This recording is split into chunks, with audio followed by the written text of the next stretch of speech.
Marhaba ya Halwin et bienvenue dans un nouvel épisode de Ta'at Nashrab Ahwe. Viens boire un café avec nous, votre émission préférée qui parle de n'importe quel sujet autour du Liban pour mieux connaître la culture de notre cher pays qui nous tient tellement à cœur.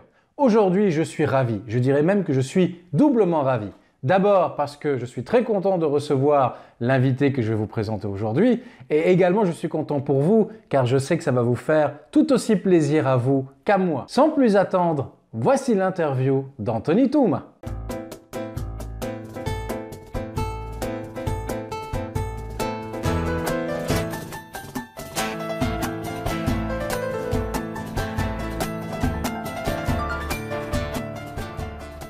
Anthony, bonjour. C'est un réel plaisir que de t'accueillir au sein d'À 2 pas du Liban.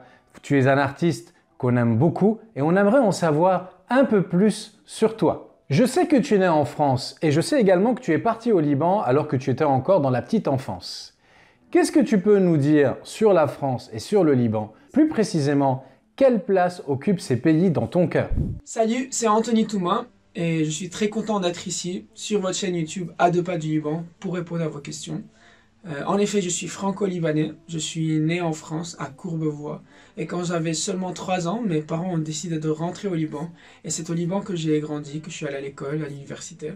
Et au milieu de mes études universitaires, j'ai décidé de postuler à The Voice France. Et je suis allé faire des auditions sur Paris. Et je suis resté après pendant 3 ans. Et j'ai vécu en France. Donc c'est vraiment durant cette période que j'ai découvert c'est quoi la France, c'est quoi le peuple français. C'était grâce à mon séjour durant l'émission et après, et grâce à la tournée qu'on a fait, les 8 finalistes, on a fait une tournée dans toutes les villes, presque toutes les villes de France. Et c'est là que j'ai vraiment découvert c'est quoi la France, ce magnifique pays. Et j'ai adoré l'ouverture d'esprit du peuple français et la liberté d'expression qu'il y a un peu partout, dans tous les domaines. Et c'est quelque chose qui m'a vraiment mis à l'aise, qui m'a permis de me découvrir moi-même. Surtout que c'est là que j'ai commencé aussi ma carrière artistique, c'est là que les gens m'ont connu. C'est en France que j'ai sorti mon premier album. Bien sûr, le Liban, c'est le pays qui me représente. J'ai tout appris au Liban, tout ce que je sais, que ce soit musicalement ou pas. C'est le Liban qui me l'a appris. Et c'est le Liban qui m'a appris aussi à accepter toutes les cultures, toutes les religions et de savoir coexister avec différents genres de personnes. Donc la France et le Liban sont mes 2 pays. Alors justement, parlons-en de The Voice 2013. Un jeune candidat libanais arrive aux auditions à l'aveugle et dit qu'il va interpréter Billie Jean de Michael Jackson. Moi, je suis fan de Michael Jackson. Alors, te voir arriver, toi en tant que Libanais, et surtout voir que tu vas interpréter cette chanson, évidemment, ça m'a fait plaisir, mais j'étais un peu inquiet parce que on sait très bien que c'est une chanson piège. Fais-nous replonger avec toi dans ce beau souvenir de The Voice pour nous raconter un peu ce qui s'est passé et pour nous raconter aussi comment ta carrière a évolué juste après. Alors, The Voice, les auditions à l'aveugle, Billie Jean au piano, les 4 fauteuils qui se retournent, c'est un moment que je n'oublierai jamais, évidemment. C'est le début de ma carrière artistique professionnellement. Et j'ai encore ces images dans ma tête, même aujourd'hui, des années plus tard. Je vois l'image de mes parents en coulisses qui crient de joie et qui sont tellement contents et émus. Et moi, pareil, je suis sur scène, j'arrive même pas à parler, sortir mes mots. Et voilà, c'est comme ça que l'aventure a commencé. Et c'est grâce à The Voice que j'ai commencé en force, en fait, en musique. Juste après, j'ai signé un contrat avec une maison de disques Polydor. J'ai sorti mon premier album, Maintenant c'est l'heure, en français. J'ai toujours été amoureux de la musique et j'ai toujours su que c'est ce que j'avais envie de faire. Et à ce moment, j'avais l'opportunité de vraiment réaliser mes plus grands rêves. J'ai sorti mon premier album, Maintenant c'est l'heure, que j'avais tout écrit et composé sur cet album. J'avais reçu beaucoup d'aide avec l'écriture parce que j'avais pas l'habitude d'écrire en français, donc on m'a beaucoup aidé à vraiment pouvoir m'exprimer d'une façon qui est cohérente avec la personne que je suis et la façon dont je parle dans la vraie vie. Et c'était une très belle expérience. C'est aussi grâce à Polydor et à ce contrat que j'ai pu rencontrer Enrique Iglesias et collaborer avec lui sur une chanson qui s'appelle Let Me Be Your Lover. J'avais fait la partie en français, je suis allé à Miami pour tourner, pour enregistrer, et puis j'ai chanté avec lui à Bercy durant son concert.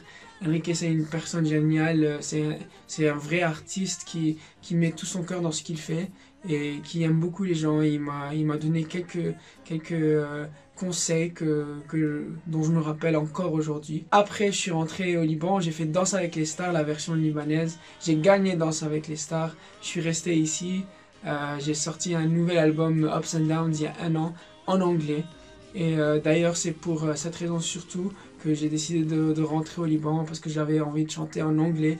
Ma maison de disques en France ne voyait pas trop l'intérêt d'être signé en France et de chanter en anglais. Donc c'est pour ça que je suis rentré ici et que j'ai sorti cet album dont je suis vraiment très fier parce que c'est vraiment un album de haute qualité. Que ce soit la production musicale ou les chansons en elles-mêmes. Donc voilà, je suis très fier de cet album. Je suis très content de tout ce qui s'est passé avec moi durant ces dernières années et je compte continuer et aller encore beaucoup plus loin. En ce moment, j'écris beaucoup de chansons, j'essaie d'écrire des chansons pour d'autres artistes. Je viens de placer mes premières chansons chez de gros artistes américains. Je ne peux pas encore dire les noms, mais j'espère bientôt, si vous me suivez sur les réseaux sociaux, vous allez tout voir. Et voilà, I'm very grateful pour tout ce que j'ai.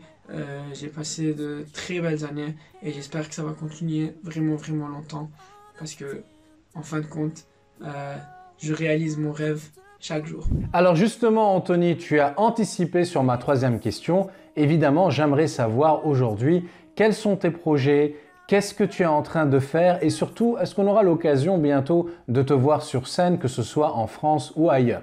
Alors, mes nouveaux projets, 3 projets. 1, je viens de finir d'écrire une série télé. Oui, une série télé, je pensais jamais que j'allais écrire une série télé, mais avec un ami très proche qui s'appelle Mohamed Atiyeh, un artiste égyptien très connu en Égypte.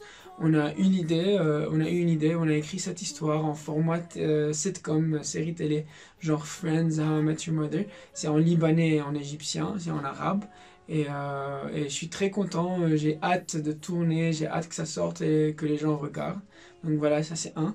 2, j'écris des chansons. En tant qu'auteur-compositeur, j'essaie de placer des titres sur d'autres artistes, surtout aux États-Unis et dans les pays anglophones parce que j'écris en anglais. J'ai écrit quelques chansons en français que j'essaie de placer dans le marché français aussi. Et j'espère entrer en France très prochainement, que ce soit pour moi en concert ou que ce soit parce que j'ai placé des titres sur des artistes français. Et moi, l'artiste Anthony Touma, je suis en train de préparer de nouvelles chansons que je vais probablement sortir en mode single l'un après l'autre plutôt qu'un album. Parce que voilà, c'est le trend maintenant en 2019. C'est comme ça que les gens écoutent la musique en ce moment. Alors, pour terminer cette interview, la question que tout le monde attend, une question extrêmement importante. Attention Anthony, quels sont tes 3 plats libanais préférés? Ok, mes 3 plats libanais préférés, j'adore cette question.